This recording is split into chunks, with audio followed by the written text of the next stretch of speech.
Hello, everyone. This is Dan Libenson, and I am back here with Denise Handlarski for the show that we're calling Daring Judaism. Now, for now, I will tell you that when we start a show right now, because Jewish Live is so new and so much a shoestring operation that I have to copy and paste something into the Facebook group. So that's why I turned it over right away to my co-host, Denise, to just give us a little orientation today while I update the Facebook setting.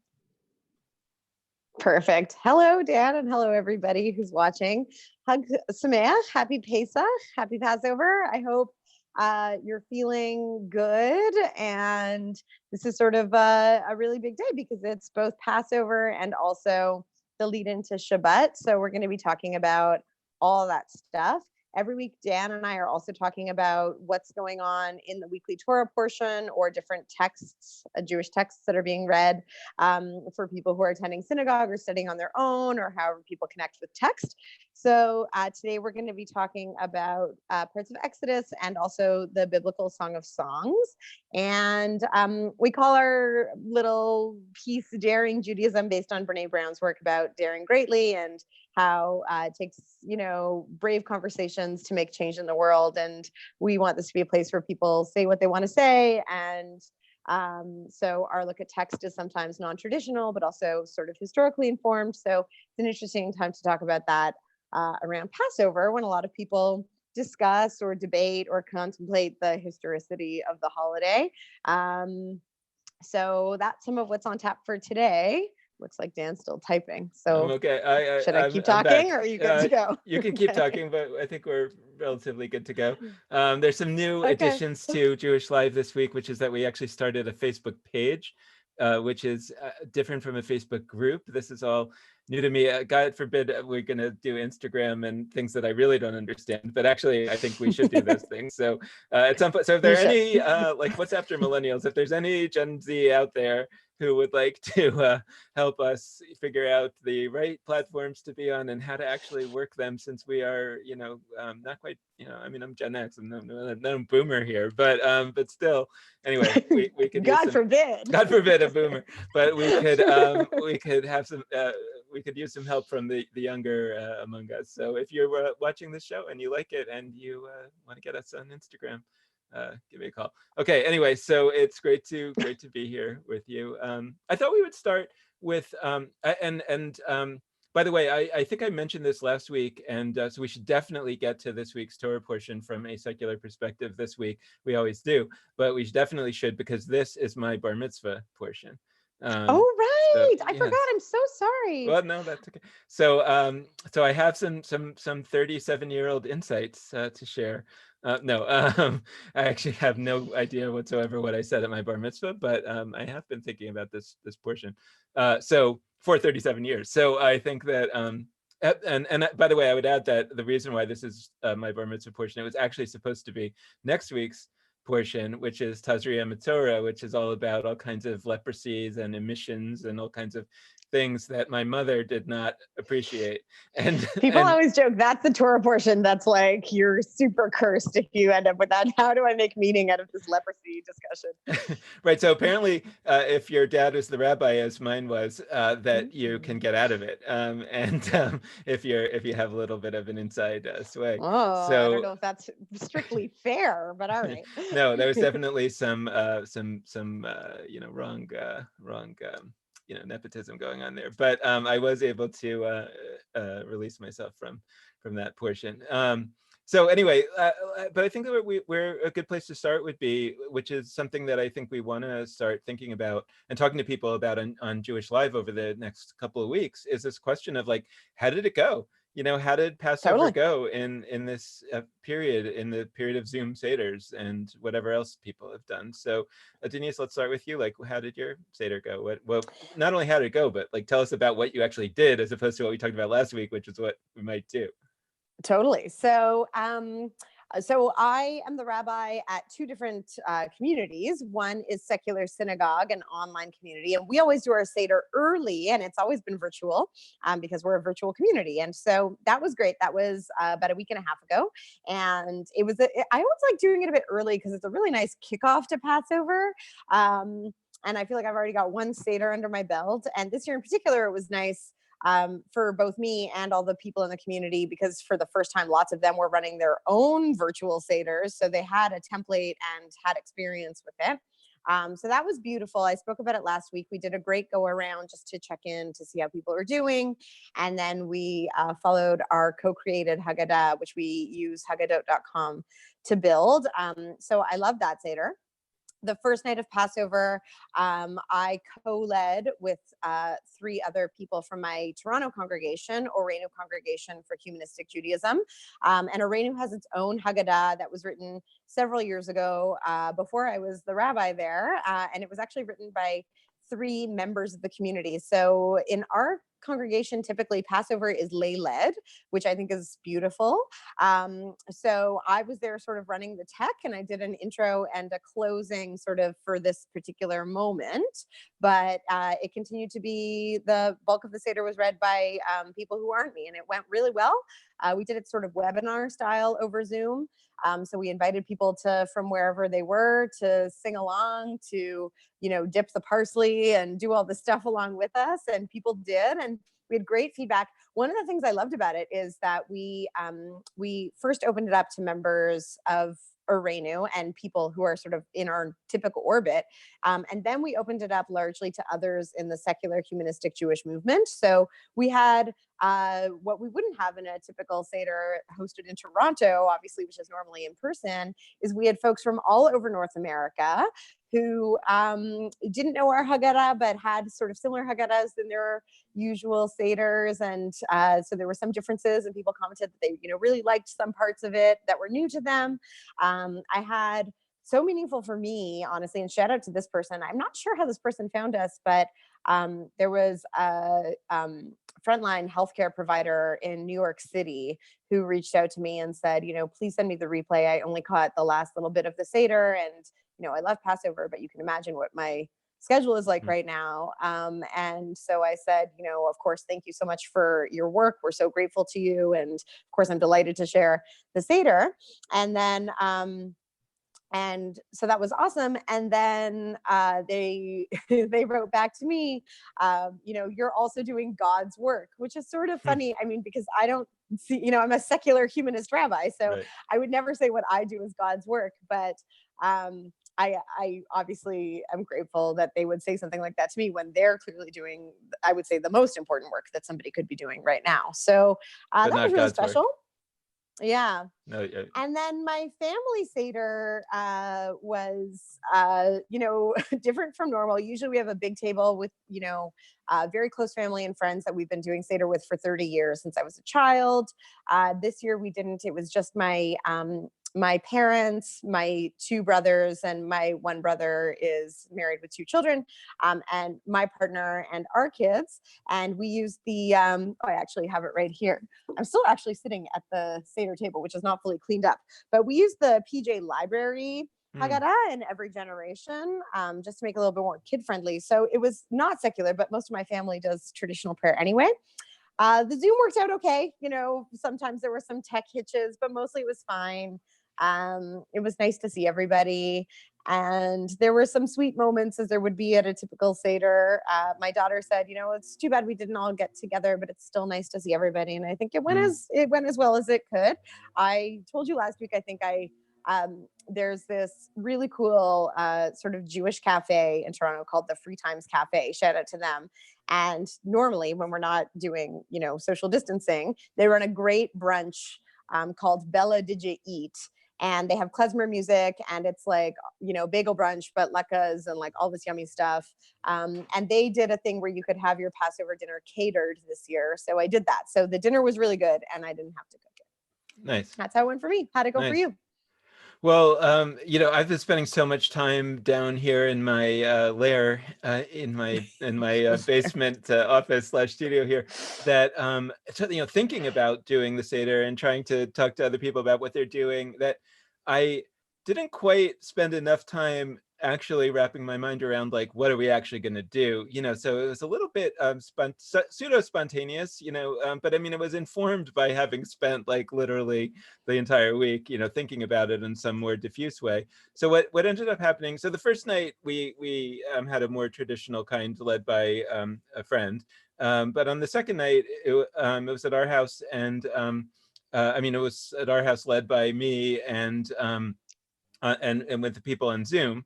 And the one thing that just on a technical standpoint that I realized was that after the fact was that it would have been great if I have a projector, and if we had projected the screen from the computer onto the wall, because we have a big white wall in our dining room, and that would have made the people much bigger. And I think that would have even created a more great atmosphere, at least for those of us who are sitting at a table. Um, and so what happened was, it was my family and some friends that we're kind of quote quarantining with, and then on Zoom was our entire family. Like it was both my wife and my parents, and our siblings, 4 siblings, and all of their kids. And we have never had a Seder that big in our life. I mean, certainly, some of those people might come, or we might go somewhere else, but actually very rarely, because we're in Chicago and our family is just all over the place, like really everywhere, ranging from California to Israel, and everywhere in between. And so it's never happened that everybody was together for Seder. And so you have to kind of say like, wow, wait, something amazing happened, which was that the entire family was together for Seder. And actually, like, if we'd kind of known it was going to go so well, we probably would have made more of an effort to invite the cousins and uncles and aunts and everyone. So I'm actually thinking that next year I want to do a Zoom Seder again. So I don't think that I don't think it's only like coronavirus related. It's and by the way, like, since we have 2 Seders, that which I'm always against, because I think it's just a vestige from right from some time when they didn't know how to count the calendar properly and everything, that maybe it's an opportunity to say, okay, you want to have like one Seder that's kind of like the old standard, and not that I'm putting that down, it's amazing, it's just much more, it's easier to do it in person, it's more straightforward, great, so we'll do one that way, and then we'll do one that's with the people on Zoom. And I think it would be amazing. So that was a piece that I loved. I mean, I thought it was just fantastic to have the whole family there. And like periodically, right? Like, we told people, we started with some Zoom etiquette at the beginning, like, please mute yourselves, whatever. But then we had it set up after a little bit of technical glitches. We had it set up that people could unmute themselves. And periodically, like, somebody would pipe up from the computer in the corner, with an amazing comment or interpretation, and it was almost like the voice of God in a way, like this sort of pseudo disembodied voice would come down with some great idea, and you're like, oh wow, that's great. And anyway, so that was cool. And then there were 2 elements that I would say, like, the 2 most kind of creative new elements that we introduced this year beyond Zoom were, number one, partly because there were all these people that were going to be on Zoom and there was no way for everybody to have the same Haggadah. We we could have, I guess, if we had used a digital Haggadah, but we said, everybody bring your own Haggadah. And the Haggadahs that we gave out at our table were very intentionally, almost all of them were intentionally only in Hebrew, which most people don't speak, with beautiful artwork. And the idea was, can we use can we try to remember what the right order of the Seder is? But then can we use the art to kind of provoke our thinking and to provoke discussion instead of just these endless readings? So that, I would say, I think that had a lot of potential. I think, like, in some ways the art wasn't quite, but I think that there's real potential there. I was like, this should be, doubled down on for next year. We should sort of figure out how to, maybe just make our own Haggadah that has only artwork that we've picked because it is provocative or something. Because, but anyway, that was one piece. Yeah. And the other was that at the point where we were talking about, I think the where Rabban Gamliel says you should mention these 3 things at the Seder: the Passover offering, the matzah, and the maror. Like, these are the fundamental symbols of Passover.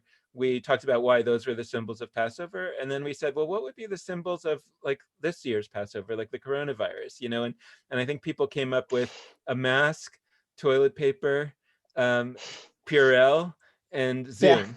And so then, Right. and then in the discussion of that, somebody was like, and something about like, well, Purell, we'll have 4 cups of Purell or something like that. And then where that went was like, well, you can't drink the Purell, but maybe like vodka would symbolize Purell because it's clear and it's made with alcohol, right? And we were like, yeah, so we should have 4 cups of vodka. And then that led to this interesting conversation about, well, what food would symbolize the toilet paper, and somebody said meringues, and then somebody said chocolate meringues, which is a little out there, but Oh. if they use toilet paper. And then somebody said, well, what food would symbolize the mask? And and it was just, and actually I felt like we were having this really creative moment that then we said, well, this is kind of like what the rabbis were doing in the first Seder. They were sort of doing exactly what we're doing, and they're saying, how do we symbolize this, and then how do we use food to symbolize, right? So it was really a very Right. fun and creative moment,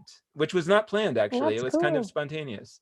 It's great. So I saw a lot of Seder plates, like photos of Seder plates with a bottle of hand sanitizer, and some with a bottle of Corona on them, right.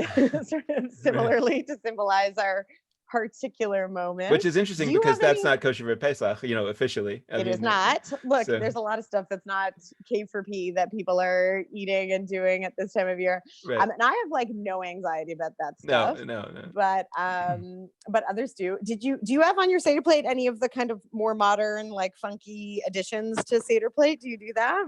We do, in the sense, well, not like the orange or the symbol, not so much, because we don't buy it into it, and it's not really that as intentional as that. It's usually like we're like scrambling at the last minute and forgot about it.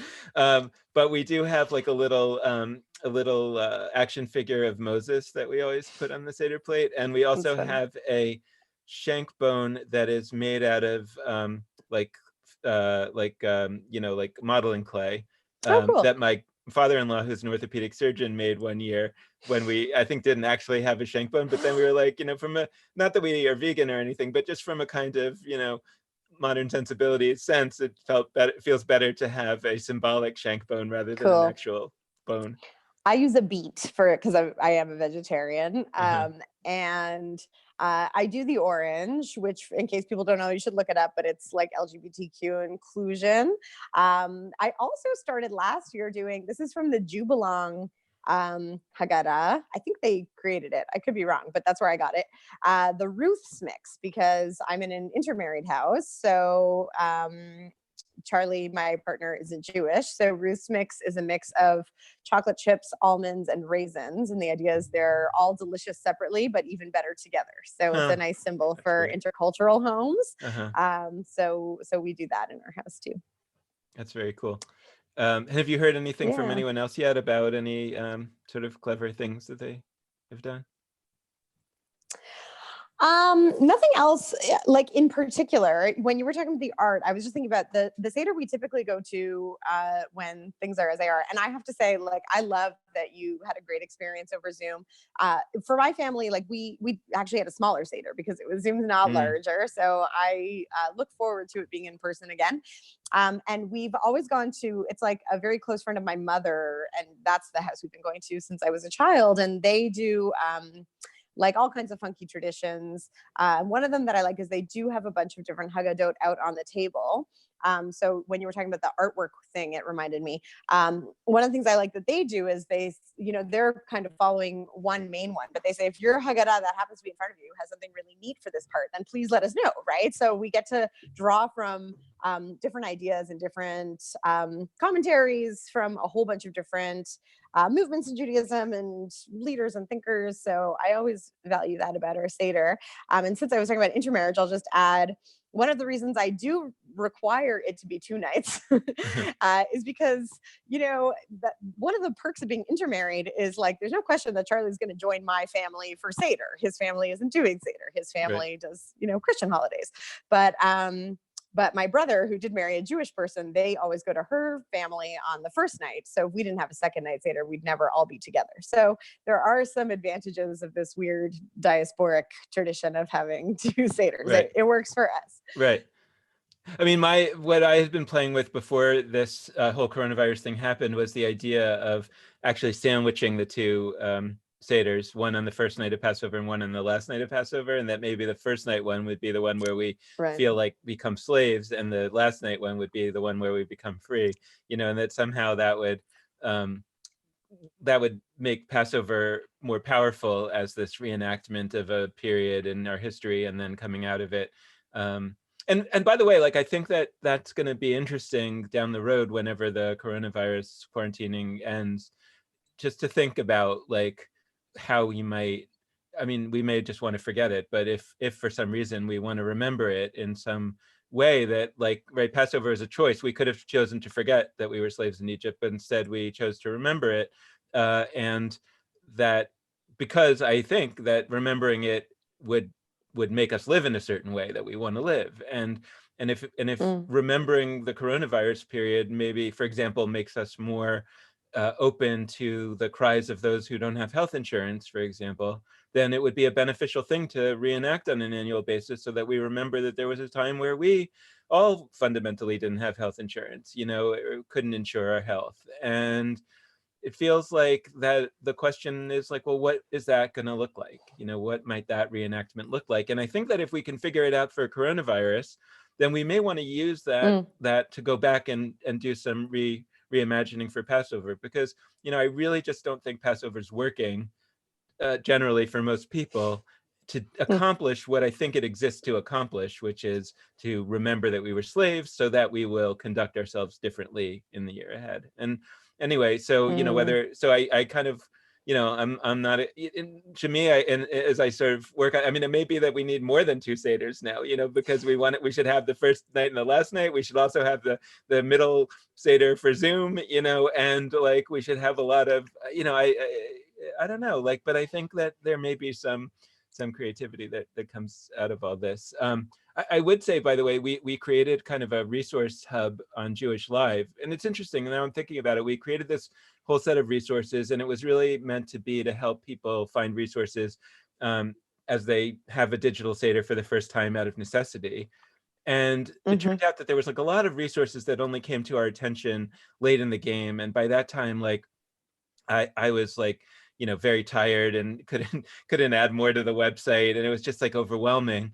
And now I'm thinking that we want to get all that stuff up on the website now, and have it there for next year, because some of the stuff that was coming out in the last few days was amazing. Like, even Lex, my partner on the Judaism Unbound podcast, he created this whole digital afikomen search, and somebody else created. Yes, so great. Yeah, and somebody else created like a crossword puzzle, or she's a crossword puzzle maker, and maybe it wasn't a crossword puzzle, but like, there were so many things happening, I couldn't even keep track of them. And I know. And they're great, and I don't want to lose them. So that's because I do think that that's a piece that maybe helps us transition a little bit into thinking about texts and the wisdom tradition that we have, because I think that a lot of the texts that we have are the idea behind them is some version of, we went through something at some point in the past, and for some reason that is still relevant even though its time has ended. And somehow our process is then to turn this singular experience that may have been historically contingent and may have been itself very particular, but somehow we then try to expand its value and universalize it. And there's a process that goes through there. And so somehow, essentially, the question is going to become, how do we dislink the sort of digital Judaism experiences that we may have been forced to experience this year, but we really loved them or saw that they had potential? How do we dislink that with the tragic reason why we had to have them this year?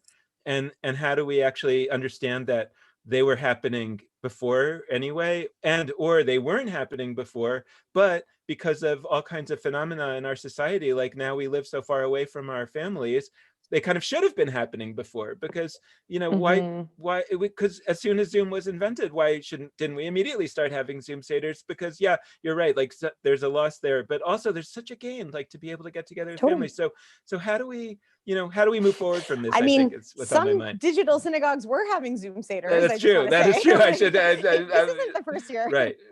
And I know people like in my life who a family member lives far away, and they were always, maybe they're having an in-person Seder, but somebody is like FaceTiming in or something. Like, I do think that there were variations of that happening.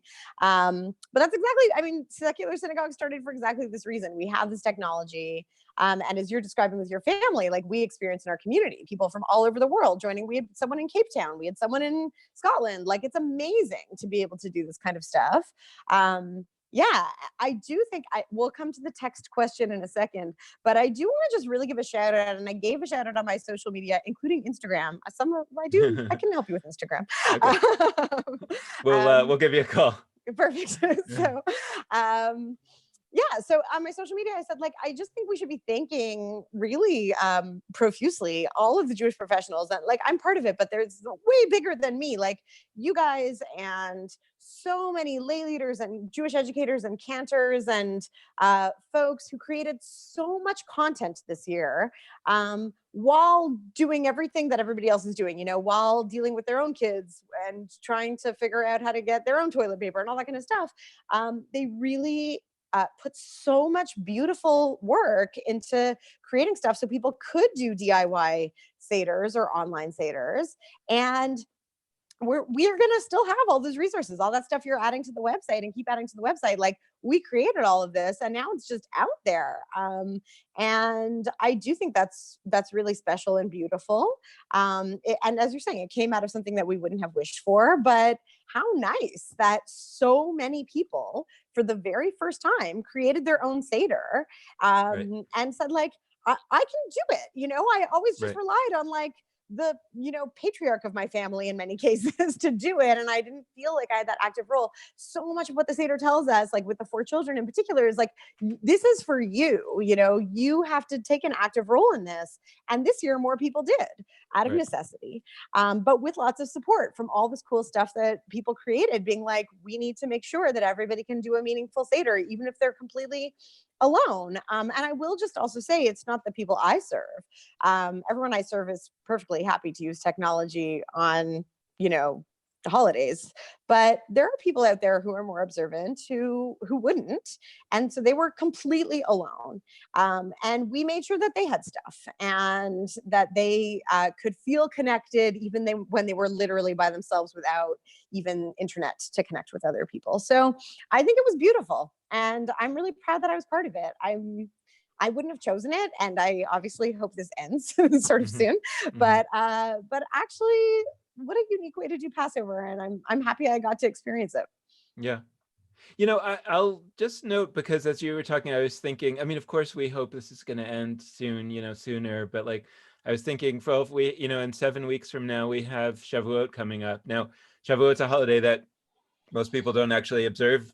A lot of people, most maybe, have never even heard of it. And in the Bible, it was actually one of the 3 top holidays, and so it's interesting just to note that. But it's interesting to think about, like, well, what, maybe we should start planning for what are we going to do for Shavuot digitally. But then I started thinking about Sukkot, and the high holidays in Sukkot, which is another holiday that most people don't really observe, maybe a little higher knowledge level that it exists. But it's actually tends to be kind of more of an outdoor holiday.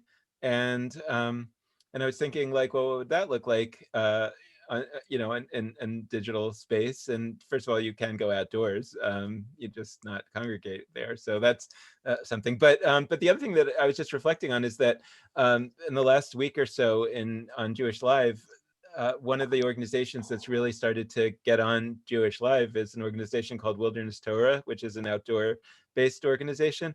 And I think they're doing an amazing job of creating digital programming, where at least what I've been able to see, like the person who's running the program is outdoors in the wilderness, but we're all watching it on a screen, a lot of us indoors. And it's interesting just to note how things that you thought didn't make any sense, like how are you going to have a wilderness program on Zoom, where there's a necessity, there's a way.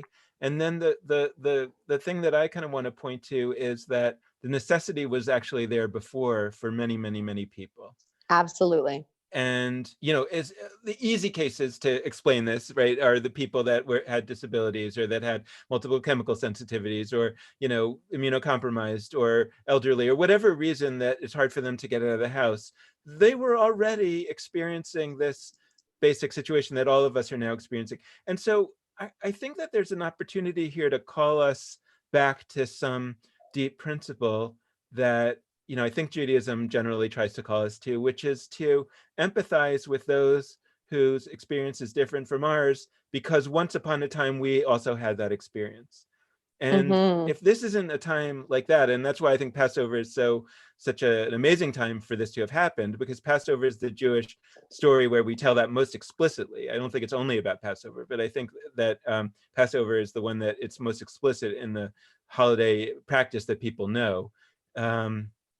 And so, like, I really think, like, what does it mean to go back into the world after the coronavirus, having been sensitized to that there are still a lot of people who can't go back? And by the way, even if those of us who are more don't have pre-existing health conditions and are on the younger side, even if the rules are relaxed for us and we're able to go out more into the world if we choose to. By the way, I don't expect that I'm going to choose to until there's a vaccine, but Right. but the elderly will still not be able to come out. I think that that's what people don't fully realize yet.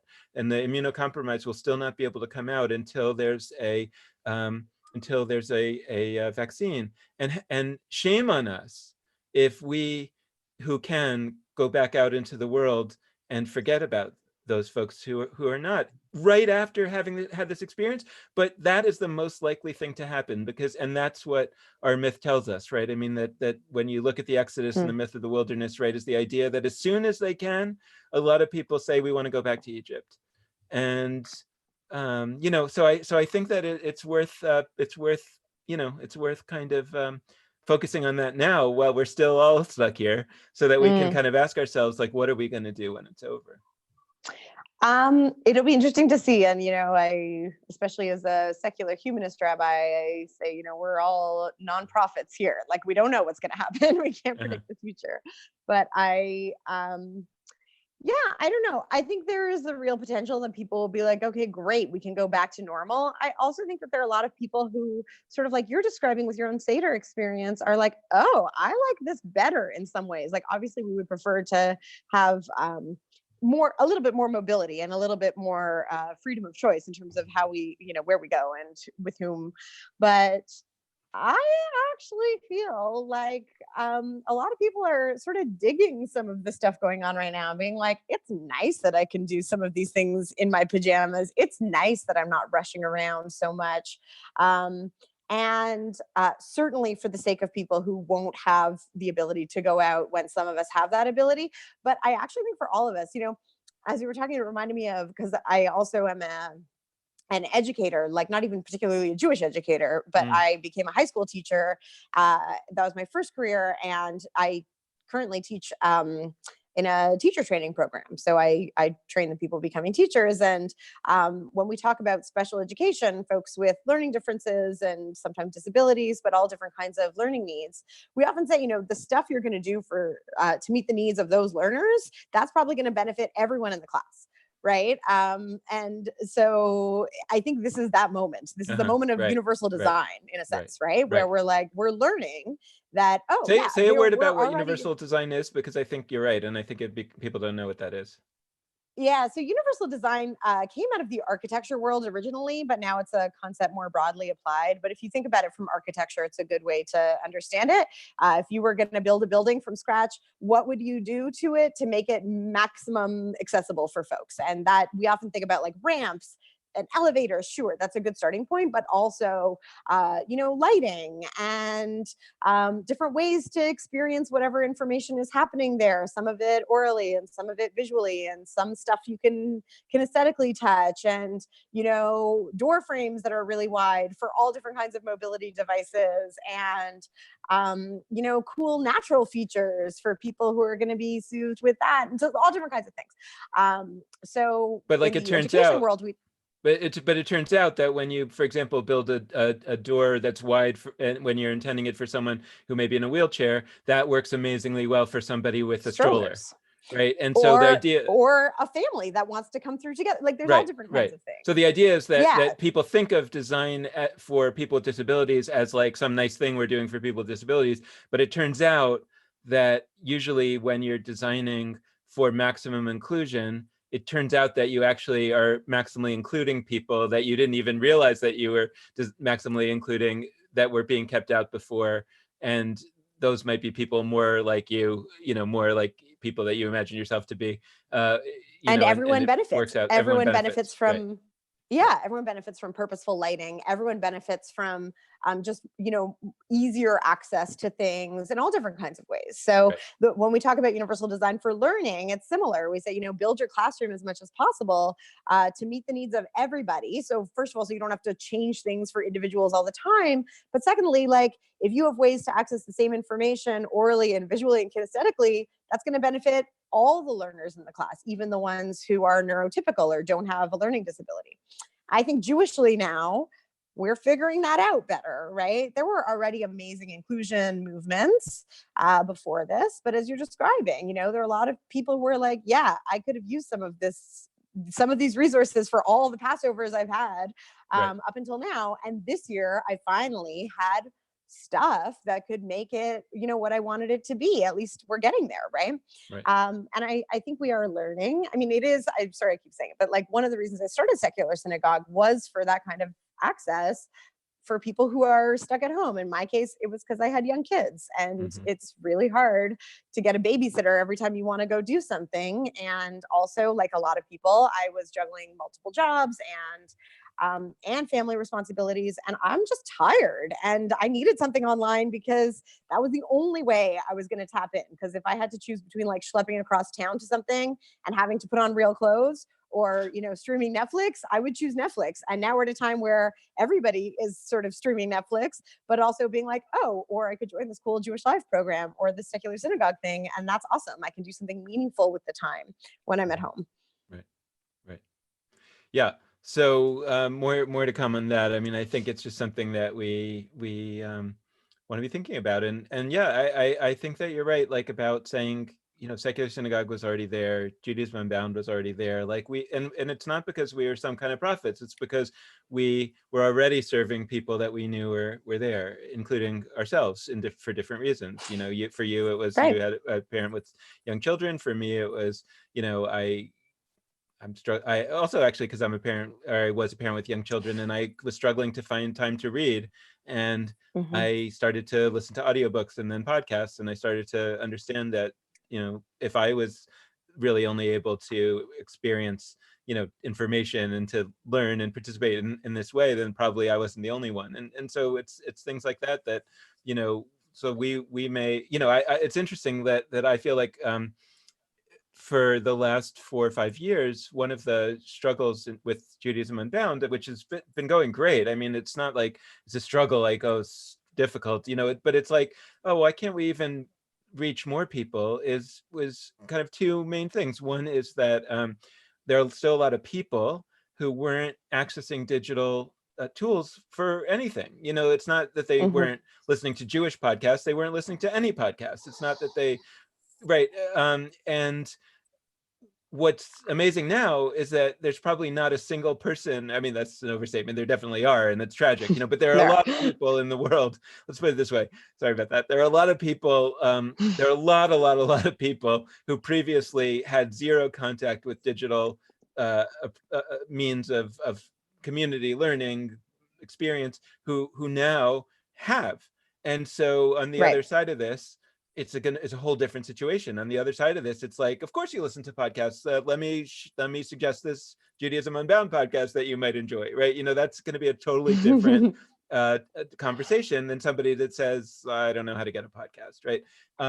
And the other reason is, that from the funding standpoint, it felt like there was a sense that, I don't know about the digital, of course something is probably coming, but like, it's too abstract, and it's hard to know how many, okay, so you have a lot of subscribers, but I mean, like, how many minutes are they listening each week? And I'm like, well, there's a limit to like how much I'm able to know that, and but the implication is like, if you can't answer my 42 questions, then we're not going to fund you. Whereas the experience down the street that's more in real, in real tangible physical life, they don't have to answer, they have to answer a lot of questions, but it's only like 12 questions, it's not 42 questions, and maybe that is going to change. Maybe there's an understanding now that and by the way, I think that one of the interesting stories was Bimbom, which was an amazing web-based digital platform for animated videos, largely for kids, but really accessible to all ages, about different, started with the weekly Torah portion. And then it includes all kinds of other all kinds of ways of learning about Judaism through these wonderful digital animations. And they closed down because of insufficient funding about a year or so before this happened. And, it's one of those cases where everybody's like, oh, if only Bimbom was around now, this would have been their moment. And we need Bimbom, and we wish they were, and I'm like, well, they could have been around, like they were so amazing and so successful, and somehow, how could it be that we didn't support them? So maybe some of that will change on the other end of this. So let's maybe talk about some texts, because we want to do that. We want to talk about the weekly. Do you want to? You talk Torah and I'll talk Song of Songs. Is that how we're going to do it? Well, sure, but let's start with the Song of Songs, because I think we usually do the Torah portion at the end, and I know that you wanted to talk about Song of Songs. So tell us, first of all, why is Song of Songs on your mind? Okay, so there are special readings for Passover that get read, and Song of Songs is traditionally read at Passover. And so just to tell you what it is, in case people don't know, the Song of Songs is a really, really interesting biblical text. So it's not Torah, it's part of the other writings that are included in the Jewish biblical canon. The Song of Songs is actually common to Christian canons as well.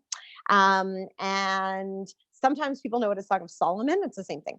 And the Song of Songs I particularly love for a few reasons that I'll just talk about briefly. One of the reasons I like it is because as a secular humanist rabbi, I sort of get to do this thing, and I mean this in as little a petty way as possible. You'll take it that way. But there are a lot of times that people who come from a more secular orientation will take a piece of traditional text and secularize it because, the God language isn't serving our needs. And so we will, either interpret it differently or take the kavanah of it, the spirit of it, or the intention behind it, but put it in language that's going to be, that resonates with people who are secular. Because a big thing in our movement is to say we say what we believe and we believe what we say. So that's important to us. And then sometimes we get criticized for that. Like, how can you take, these words that are, have been said for centuries and just change them or reinterpret them? And so what I like about the Song of Songs is that it's sort of the reverse. The Song of Songs is, if you read it, and you should read it, I encourage it. So check it out on Safari or any internet site that has a translation of Song of Songs.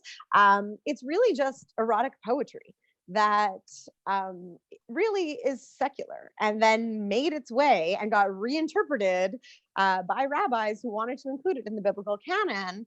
And so they talk about how it's really now a love song between God and Israel, but it's not. This is the daring part, right? Like, if you see it that way, then that's awesome. But from my perspective, that's not what it is. It's love poetry between humans that is so beautiful that they wanted it to be part of the Bible, like this collection of texts that's so meaningful and sacred. So it's a kind of kosherizing in the other direction. So that's one of the reasons I like it. I also like it. I'm a poetry person. So I find the language in it very beautiful and the imagery very beautiful. And it's kind of like fun that there's something in the Bible that's sort of sexy in that way, like your mouth is lovely. Like there's so much in there that's just juicy. And so it's worth reading for lots of reasons. And it's typically read at Passover because Passover is a fertility festival. We have an egg. It's springtime. This is the time that baby lambs are born. And so what a perfect time to read some erotic poetry while you're in synagogue. And so it resonates with the themes of this time of year.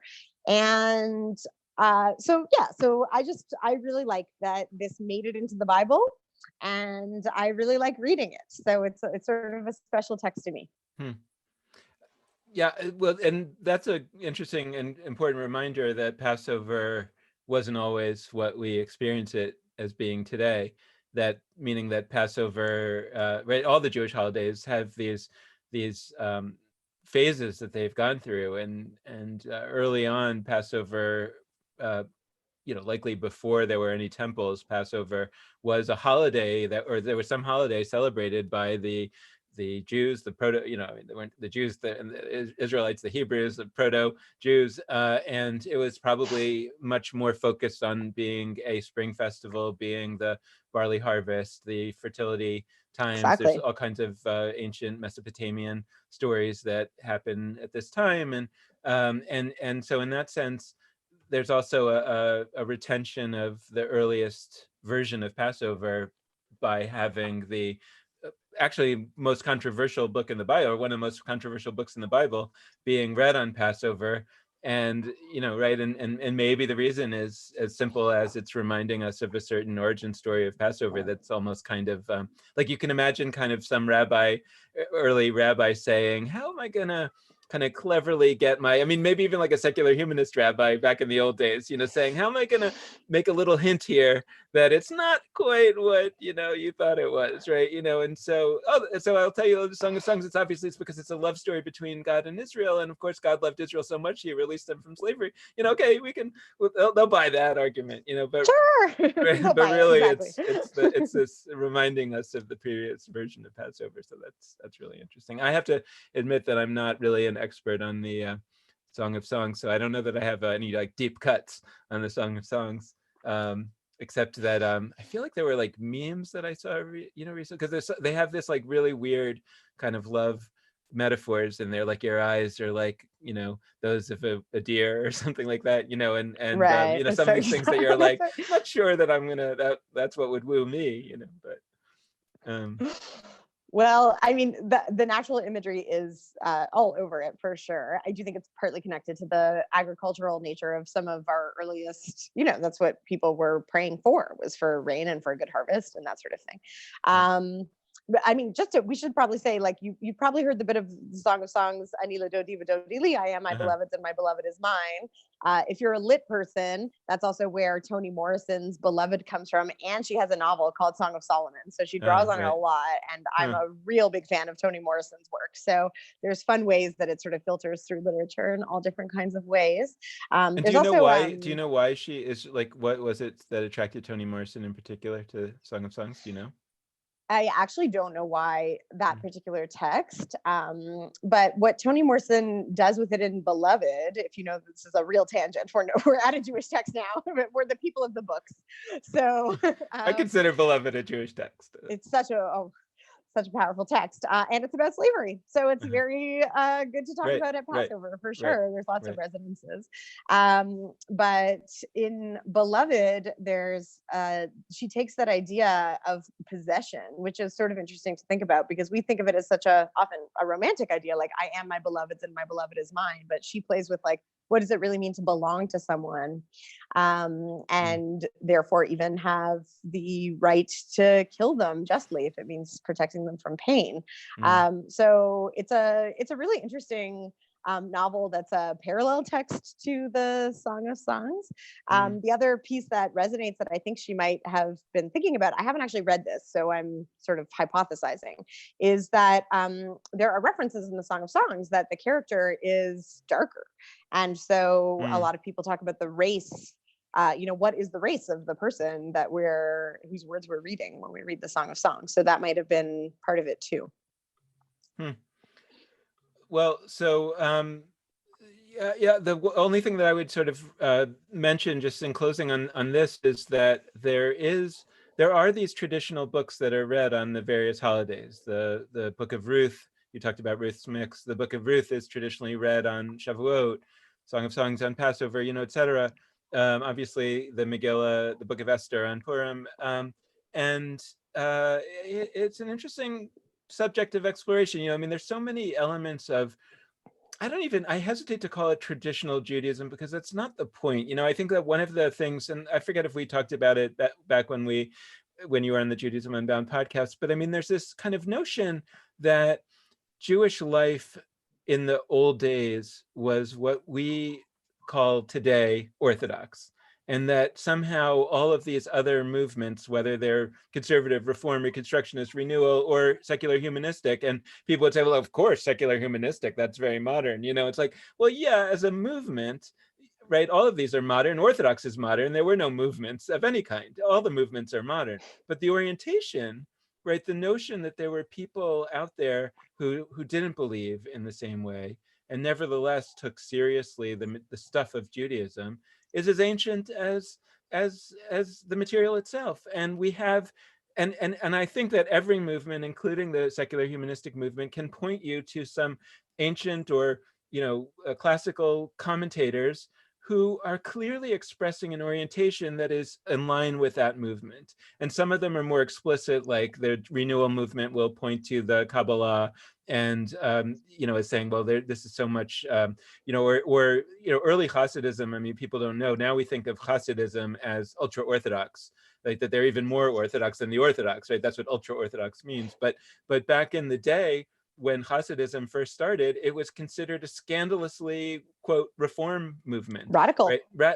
Scandalously radical, that these were the people who didn't want to study and they didn't want to, do all the things that, they didn't want to sort of do the letter of the law in exactly the way, right? They were, and because of social forces, these movements tend to change over time. So and sometimes become more conservative, sometimes become more liberal.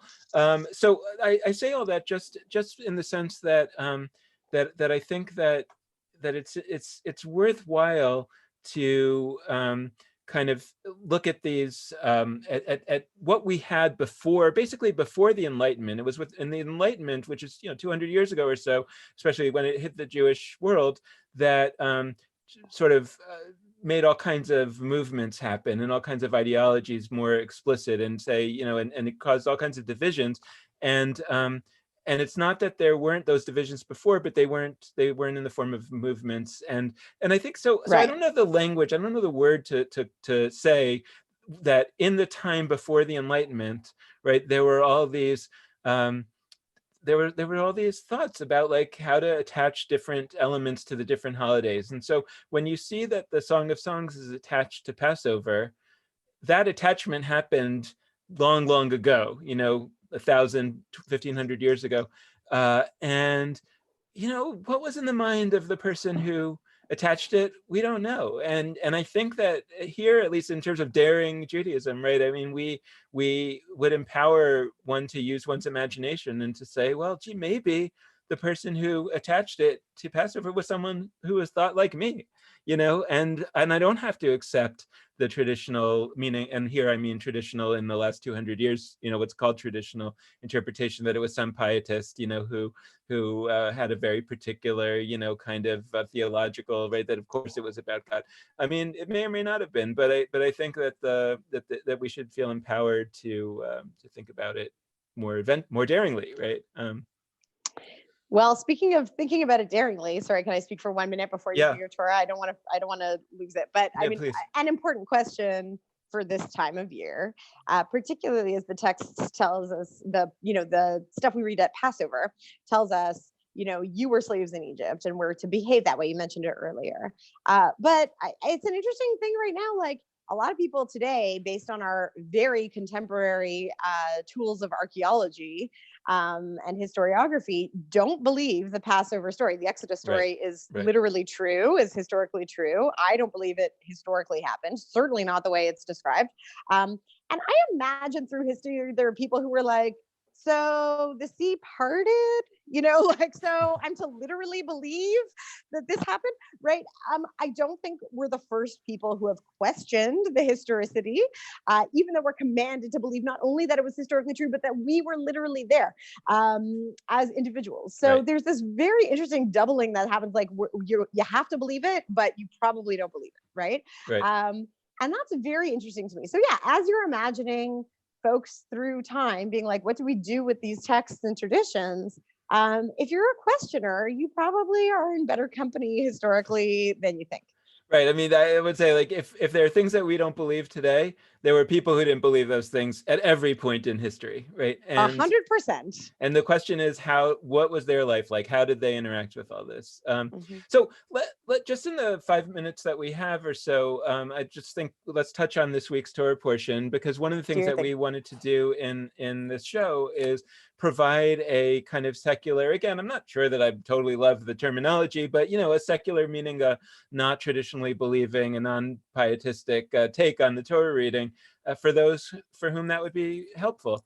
And at least I'll say briefly, and then, I don't have a ton to say, even though this was my bar mitzvah portion, but I will kind of reiterate what I said. I was hoping you would read your Dvar for us. Like, I don't have it. I got to find it. I don't know where it is. It was before computers, right? I don't know where it is. But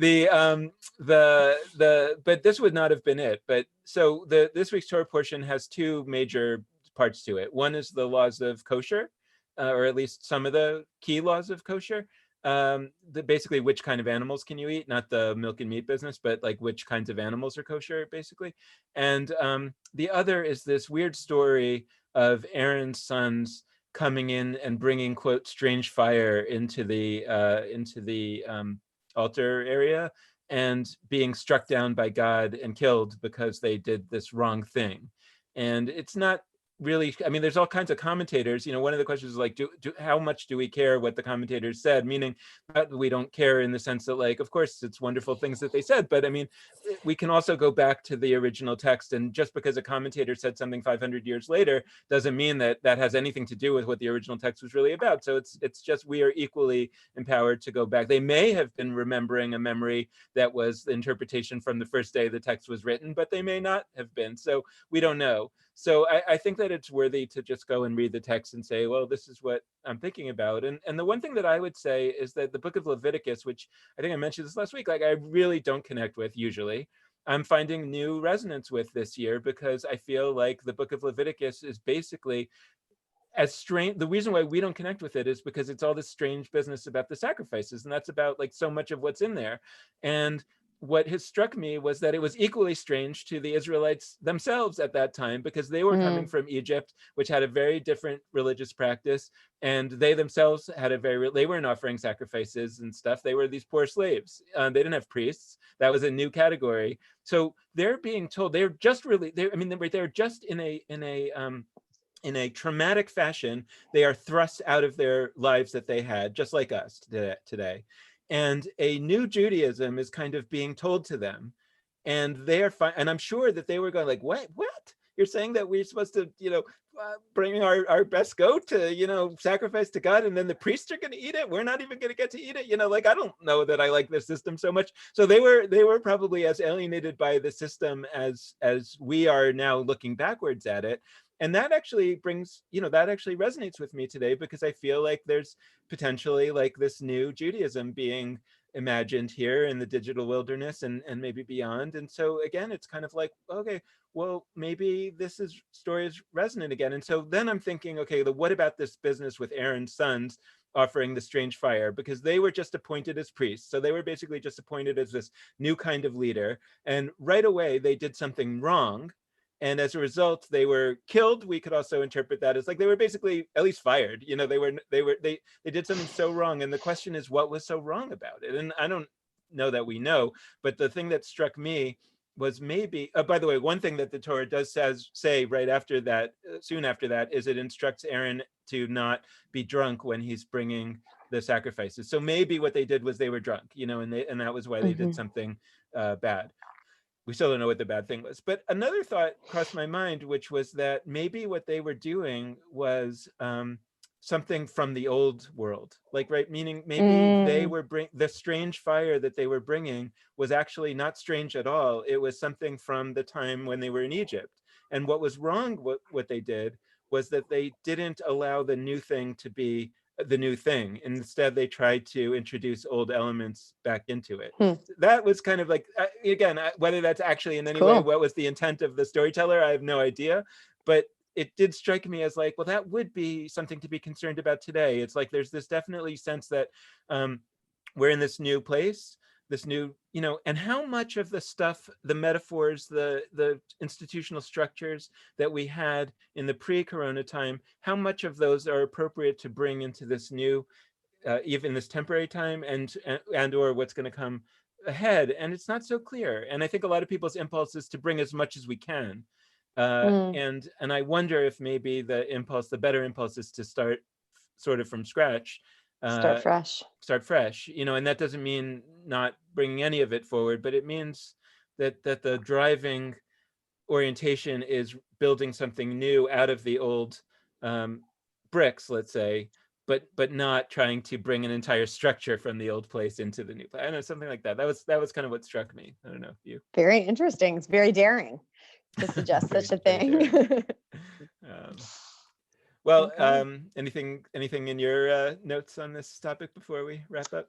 No, all my notes are about the Exodus readings, traditionally read on Passover, but people are Exodus out at this point. Can I just close with a quote I love from Michael Walzer's Exodus and Revolution that I closed both of my Seders with?